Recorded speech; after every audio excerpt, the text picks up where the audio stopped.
बोला बोला बाबा बैजूनाथ की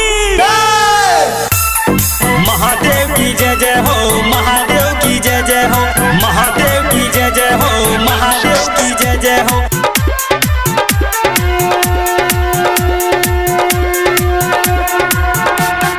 बड़े बड़ी कठिन डगरिया देव घर नगरिया,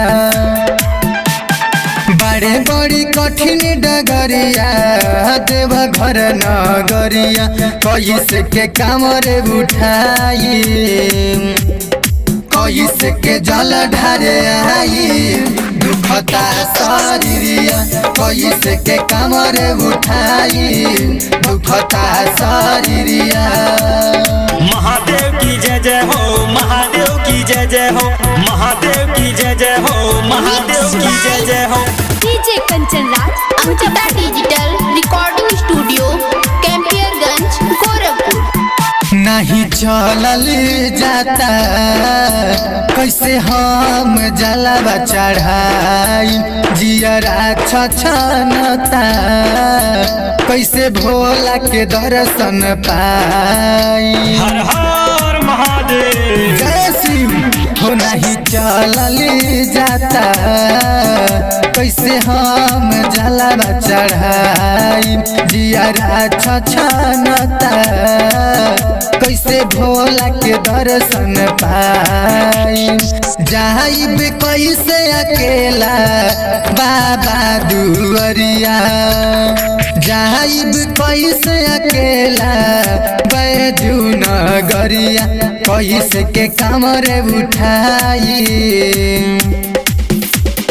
कैसे के जल ढारे आई दुखता शरीरिया, कैसे के कामरे उठाई बथता शरीरिया।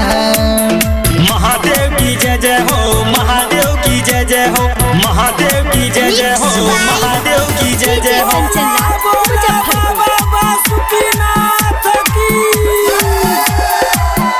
उपेंद्री धरम राज पहुँचले बाबा दुआरी, पाँव दुख तारे ऐसे आयुष भइले पिछाड़ी।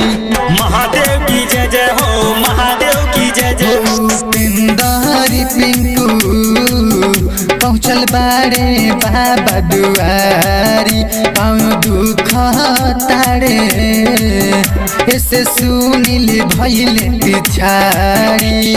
बड़े बड़ी कठिन चढ़ाई पर्वत उपरिया, बड़े बड़ी कठिन चढ़ाई पर्वत उपरिया, कैसे के कामरे उठाई कैसे के जल ढारे आई दुखता शरीरिया, कैसे के कामरे उठाई बथता शरीरिया।